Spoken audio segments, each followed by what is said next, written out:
இந்த வீடியோவில் நம்ம என்ன பார்க்க போகிறோம்னா, விருச்சிக லக்னம், விருச்சிக ராசியில் பிறந்த உங்களுக்கு எதுமாற கிரக சேர்க்கை வந்து சாதகமான ஒரு கர்மாவை கொடுக்கக்கூடிய கர்ம பலனை திருப்பி கொடுக்கக்கூடிய ஒரு அமைப்பாகவும், சாதகமற்ற கர்ம பலனை திருப்பி கொடுக்கக்கூடிய அமைப்பாகவும் வருகிறது. எந்த கிரகம் யோக கிரகமாக விருச்சிக லக்னம், விருச்சிக ராசியாக உங்களுக்கு வருகிறது, எந்த கிரகம் அவயோக கிரகமாக ரொம்ப கவனமாக இருக்கக்கூடிய தசையாக வருகிறது, அது எதுமாற ஒரு காம்பினேஷனில் இருந்தால் நல்லது இருக்கும், ஓரளவுக்கு சமாளிக்கலாம். எதுமாற காம்பினேஷன் இருந்தால் நம்ம போட்டு நம்மளை படுத்தும், நம்ம கவனமாக இருக்கணும் அப்படிங்கிறத நம்ம 18 வருஷம் எக்ஸ்பீரியன்ஸ் ஆகிய சயின்டிஃபிக் வேதிக் அஸ்ட்ராலஜி முறையில் நம்ம எதையும் மிகைப்படுத்தாமல் உள்ளது உள்ளவாறு நம்ம பார்க்க போகிறோம். இப்போ பாருங்கள், இந்த விருச்சிக லக்னத்துக்கு மிகவும் முக்கியமான கிரகம் குரு, அதுக்கு அடுத்தபடியான மிகவும் முக்கியமான கிரகம் சந்திரன். இந்த சந்திரனும் குருவும் சேர்ந்து குருச்சந்திர யோகத்தில் இருந்தால் ரொம்ப நல்லது. இந்த சந்திரனே ராசி அதிபதி ஆகிய செவ்வாயோட சேர்ந்து சந்திரமங்கல் யோகத்தில் இருந்தாலும் ரொம்ப நல்லது. ஸோ இதே பாருங்க, உங்களுடைய அந்த குரு வந்து சந்திரனோட சேராமல் சுக்கரனோட சேர்ந்த அந்த இல்லற வாழ்க்கை, தாம்பத்திய விஷயங்கள், குழந்தை விஷயத்தில் சில பிரச்சனைகள் எவ்வளோ டிகிரியில் சேர்ந்துருக்காங்கிற பொறுத்து கொஞ்சம் பிரச்சனைகள் வரலாம், பார்க்கணும். அதே மாதிரி ராகு பார்த்திங்கன்னா குருவோட சேருவது, சந்திரனோட சேருவது எல்லாமே மிகவும் தவறு. நம்மளுடைய கர்மாவை அப்படியே தவறான ஒரு அமைப்பாக மாற்றக்கூடிய அமைப்புகளாக இருக்குது. கேது சேர்வது தப்பு இல்லை. அதே மாதிரி சூரியனும் சனியும் சேருவது மிகவும் புத்திர தோஷம், தொழில் அமைப்புக்கு நம்ம தோஷத்தை கொடுக்கக்கூடிய அமைப்பாக நம்ம எடுத்துக்கொள்ளலாம். அதே மாதிரி ராகு எந்த கிரகத்தோடு சேர்ந்தாலும் பாதிக்கிறாருங்கிறது தெரிஞ்சுக்கணும்.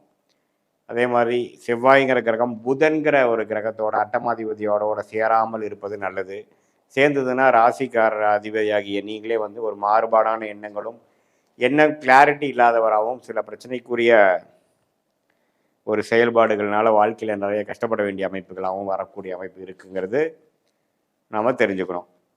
ஸோ விருச்சிக ராசி, விருச்சிக லக்னத்தில் பிறந்தவங்களுக்கு நம்ம எப்படி சொல்கிறோம் அப்படின்னா, இது வந்து ஒரு குரு சந்திரன் வந்து இது மாதிரி நல்ல காம்பினேஷன் இருந்தால் நல்ல அற்புதமான ஒரு பலன்கள் கொடுக்கக்கூடிய அமைப்புகளும், வாழ்க்கையில் முன்னேறக்கூடிய அமைப்புகளும், செல்வ செழிப்புகள் குறைவில்லாத அமைப்புகளும் இருக்குது. அதே சமயத்தில் புதன்கிற கிரகம் வரக்கூடாத கிரகமாக இருந்து செவ்வாயோட சேர்ந்து ராகுவோட சேர்ந்து புதன் திசை வந்ததுன்னா அவ்வளோதான். ஆயுசு விஷயத்துக்கு, பொருளாதார விஷயத்துக்கு, அசிங்கம், கேவலம், மம்பு வழக்குகள் எல்லாமே வந்து கொஞ்சம் பிரச்சனையாக வரும் அப்படிங்கிறத நம்ம தெரிஞ்சுக்கணும்.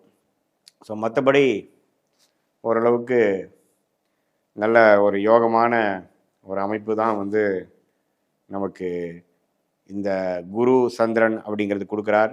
அதே மாதிரி புதன் வந்து ராகு, சனி, செவ்வாயோடலாம் சேராமல் குருவோட சேர்ந்து ஒரு பௌர்ணமி சந்திரனின் பார்வை பெற்று சுக்கரனோட சேர்ந்து ஒளியோட இருக்கும் பொழுது இன்னுமே வந்து மிகவும் நன்றான ஒரு அருமையான ஒரு கர்ம பலன், வெளிநாடு, ஷேர் மார்க்கெட்டில் பணம், அது மாதிரி நல்லா பலத்தை ஒரு பல பொருளாதார விஷயத்தில் நல்ல ஒரு மேன்மை பெறக்கூடிய அமைப்புகள் எல்லாமே கொடுப்பார் அப்படிங்கிறத நீங்கள் தெரிஞ்சுக்கணும்.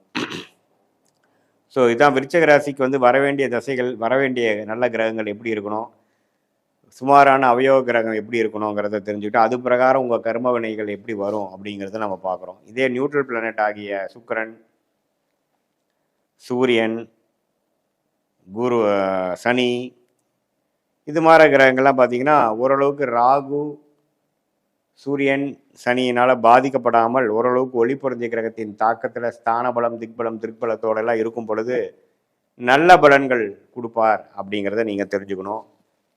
நம்ம இந்த சயின்டிஃபிக் வேதிக் அஸ்ட்ராலஜியில் எதையுமே மிகைப்படுத்தாமல் உள்ளது உள்ளவாறு ஒரு கிரகம் ஒன்று இப்படி இருந்தால் எப்படி இருக்கும் அப்படிங்கிற ஒரு அமைப்பை நம்ம வந்து பார்த்துட்ருக்கோம். எதையும் நம்ம வந்து புத்தாம் புதுசாக சொல்லாமல் டிகிரி அடிப்படையில் சயின்டிஃபிக்காக பார்க்கக்கூடிய அமைப்புகள் ரொம்ப முக்கியம்.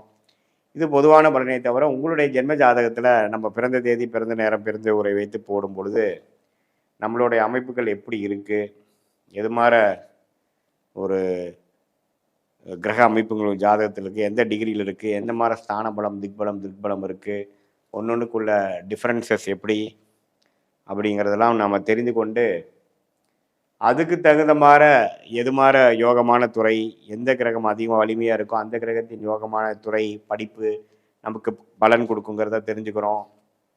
அதே மாதிரி அடுத்த வரக்கூடிய காலகட்டங்கள் எப்படி இருக்குது, எந்த நேரத்தில் இடமாற்றம், வேலை மாற்றம், வெளிநாடு, அரசு உத்தியோகங்கள் அல்லது இது மாதிரி உள்நாட்டில் இருக்கக்கூடிய கார்ப்பரேட் ப்ரைவேட் செக்டார், அதே மாதிரி எது மாதிரி டைமில் நமக்கு மேரேஜ் நடக்கும், ஏர்லி மேரேஜா லேட் மேரேஜா, குழந்தை விஷயங்கள் எப்படி இருக்குது, கடன் எப்போ அடையும், நம்மளுடைய உடல் உபாதைகள் எப்போ வந்து சரியாகுங்கிற மாதிரி எல்லா விஷயங்கள் வாழ்க்கைக்கு வேங்கிற முக்கியமான விஷயங்களை நம்மளுடைய ஜாதகத்தில் இருக்கக்கூடிய கிரக அமைப்பை வைத்து 9 கிரகம் 12 கட்டத்தில் 27 நட்சத்திரத்தில் எப்படி படர்ந்திருக்கிறார்கள், அதோட காம்படிஷன்ஸ் அண்ட் பெர்முடேஷன்ஸ் என்ன அப்படிங்கிறது நம்ம 18 வருஷம் அனுபவமாகிய சயின்டிஃபிக் வேதிக் அஸ்ட்ராலஜி விஷயத்தில் அஸ்ட்ராலஜி முறையில் எந்த விதத்திலையும் மிகைப்படுத்தாமல் உள்ளது உள்ளவாறு நம்ம பார்க்கும் பொழுது அடுத்து வரக்கூடிய காலகட்டங்களுக்கு தகுந்த மாதிரி நம்மளுடைய வாழ்க்கையை திட்டமிட்டு அதுக்கு தகுந்த மாதிரி நம்ம செயல் திட்டங்களை செதுக்கி கொண்டு தேவையில்லாத பண விரயங்கள், தேவையில்லாத சமய விரயங்களை தவிர்த்து நம்ம வாழ்க்கையில் நம்ம ஒன்றொன்றும் செய்யும் பொழுது வாழ்க்கையில் நம்ம வந்து மூட நம்பிக்கைகள்லாம் போகாமல் ஒரு கிரகம் ஒரு மாதிரி இருந்தால் அந்த சயின்டிஃபிக்காக என்ன மாதிரி தாக்கத்தை கொடுக்குறார், அது மூலமாக நம்ம என்ன தெரிஞ்சுக்க போகிறோம், நம்மளுடைய பிராப்தங்களை பற்றி, தோஷங்களை பற்றி, அது மூலமாக வாழ்க்கையில் ப்ராக்டிக்கலாக நம்ம எப்படி அதை உபயோகப்படுத்தி நம்ம வாழ்க்கையில் வெற்றி பெற முடியும் அப்படிங்கிறத நம்ம மிகைப்படுத்தாமல் துல்லியமாக பார்க்க போகிறோம். இப்போ பாருங்கள், மீன லக்னம் மீனராசிக்காரர்களுக்கு அதிபதியே வந்து குரு வருகிறார். பிரயோகமான கிரகம் வந்து செவ்வாய் வருகிறார். அதுக்கு அடுத்தபடியாக சந்திரன் வராரு. ஸோ இந்த 3 கிரகம் ரொம்ப முக்கியம். குரு, செவ்வாய், சந்திரன். இந்த 3 கிரகமும் பார்த்தீங்கன்னா ஓரளவுக்கு ஒளி பொருந்திய கிரகமாக ஸ்தானபலம், திக்பலம், திருப்பலத்தோடு இருக்கும் பொழுது நல்ல ஒரு கர்மாவை கொடுக்கக்கூடிய அமைப்பு. அது சந்திர திசை 25-30 வயசுலேருந்து வந்து ஒரு சந்திரன், செவ்வாய், ராகு, குருங்கிறது ஒரு 60 வயசு வரைக்கும் வரும்பொழுது வாழ்க்கை அற்புதமாக நமக்கு வேணுங்கிற திட்டங்கள்லாம் தீட்டி அழகாக நம்ம செயல்படுத்த முடியுங்கிறத நம்ம தெரிஞ்சுக்கிறோம். ஆனால் செவ்வாய் குரு திசைக்கு அப்புறம் வரக்கூடிய சனி, புதன், கேது, சுக்கிரன்கிற அவயோக பெல்ட் வரும்பொழுது ஜாதகர் கஷ்டப்படுவாங்க அப்படிங்கிறத நம்ம தெரிஞ்சுக்கணும். சரி, இதில் வந்து எது மாதிரியான அமைப்பு வந்து இப்போது சந்திரன், குரு, செவ்வாய் வந்து ஓரளவுக்கு பாதிக்கப்படாமல் கிரக அமைப்பு காம்பினேஷன் பார்த்தீங்கன்னா ராகுவோட சேராமல், சனியோட சேராமல், கேதுவோட சேர்ந்து ஒரு பௌர்ணமி சந்திரனாக இருந்து குரு பார்வை பெற்று இது மாதிரி திருட் பலம் என்று சொல்லப்படுகிற ஒளியோடு இருக்கும் பொழுது அற்புதமான பலன்களை கொடுப்பார் அப்படிங்கிறத தெரிஞ்சுக்கிறோம். சூரியன் சனியோட சேரக்கூடாது. சூரியனும் சந்திரனும் ஒளி கிரகமாக இருந்து ராகு கேதுகள் சனியோட சேரக்கூடாது. மற்றபடி பார்த்தீங்கன்னா இந்த செவ்வாய் வந்து நல்ல யோகத்தை கொடுக்கக்கூடியவர், சந்திரனும் யோகத்தை கொடுக்கக்கூடிய 2 பேரும் சேரும் பொழுது அற்புதமான பலனை கொடுத்து சந்திரமங்கல் யோகத்தை கொடுக்குறார். செவ்வாய் திசை சந்திர திசையில் அற்புதமான ஒரு பலனை கொடுக்கக்கூடிய அமைப்புகள் உண்டு. அதே மாதிரி உங்களுக்கு மிகவும் சுமாரான கிரகமாகிய வரக்கூடாத திசை என்று சொல்லப்படுகிற சுக்கிர திசை 20 வருஷம் இருக்கு. ஸோ அந்த சுக்கிரன் வந்து ஓரளவுக்கு ஒளி பொருந்திய சுக்கிரனாக இருந்தால் வரவேண்டிய துன்பங்கள் குறையும், வரவேண்டிய பிரச்சனைகள் குறைஞ்சு கொஞ்சம் வேறு மாதிரி ஷேர் மார்க்கெட், வெளிநாடு விஷயங்கள், உயில் மூலமாக சம்பாதிக்கிறது அது மாதிரி வரும். அவரே வந்து பாதிக்கப்பட்ட சுக்கிரனாக இருந்து ராகுவோட சேர்ந்து சனியோட பாதிக்கப்பட்டிருந்தால் பாடாப்படுத்தக்கூடிய அமைப்புகளும், வம்பு வழக்குகளும், உடல் உபாதைகளும் அது மாதிரி ஒரு விஷயங்களும் கொடுத்துரும். ஸோ ஃபினான்ஷியல் ரிஸ்க்கு கொடுத்துரும். ஸோ உங்கள் ஜாதகத்தில் சுக்கிரன் எப்படி இருக்கிறார், சந்திரன், செவ்வாய், குரு எப்படி இருக்கிறாங்க, எது மாதிரி காம்பினேஷன்ஸ் கிரக அமைப்பில் இருக்கிறாங்கிறதெல்லாம் நீங்கள் வந்து துல்லியமாக பார்க்கணும்.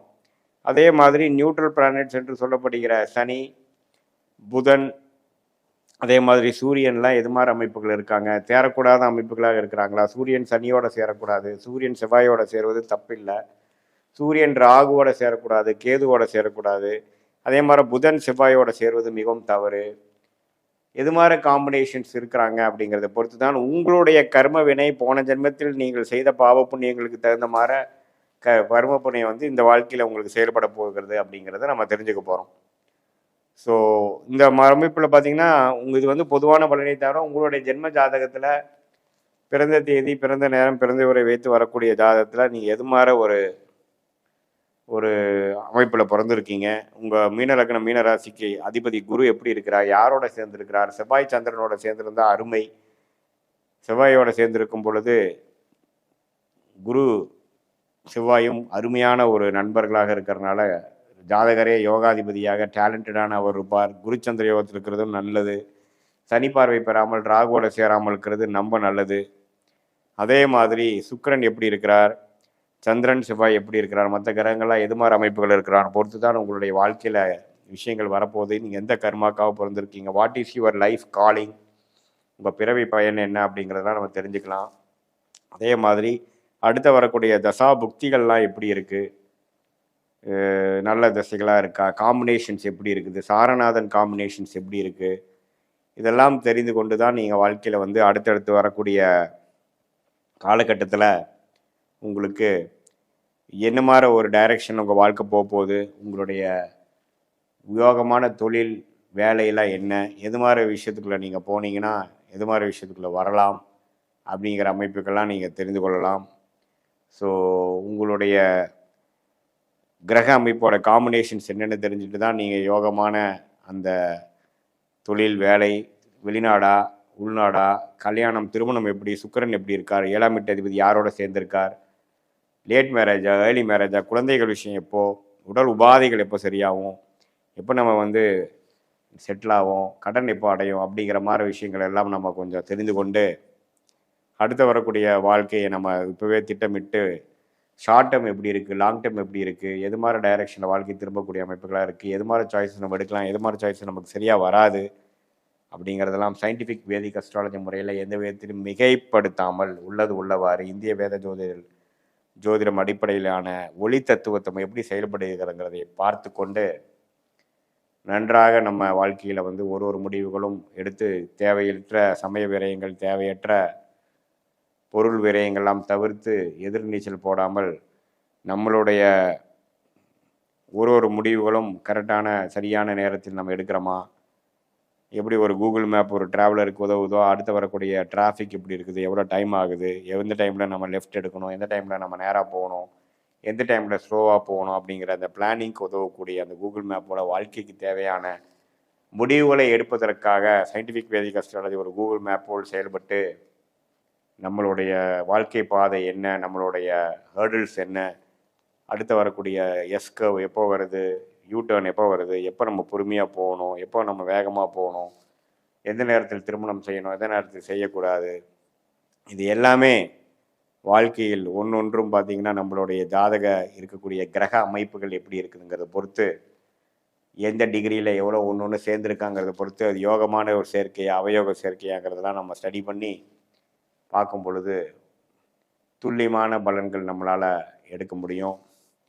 அது மூலமாக பார்த்திங்கன்னா நம்மளுடைய வாழ்க்கையை திட்டமிட்டு தேவையற்ற சமய விரயங்கள், பொருள் விரயங்கள் செய்யாமல் எதிர்நீச்சல் போடாமல் வாழ்க்கையில் நேர்கோடாக போய் நம்மளுடைய லைஃப் பொட்டென்ஷியலை நாமளே புரிந்து கொண்டு வாழ்க்கையில் எவ்வளோ தூரம் நம்ம அடிபட்டாலும் நம்மளை புரிந்து கொண்டு நம்ம கர்மாவை தெரிந்து கொண்டு அடுத்தடுத்து எடுக்கக்கூடிய முடிவுகளை சரியான முடிவுகளாக எடுத்து வாழ்க்கையில் எளிதில் வெற்றி பெற முடியும் என்று சொல்ல விரும்புகிறேன்.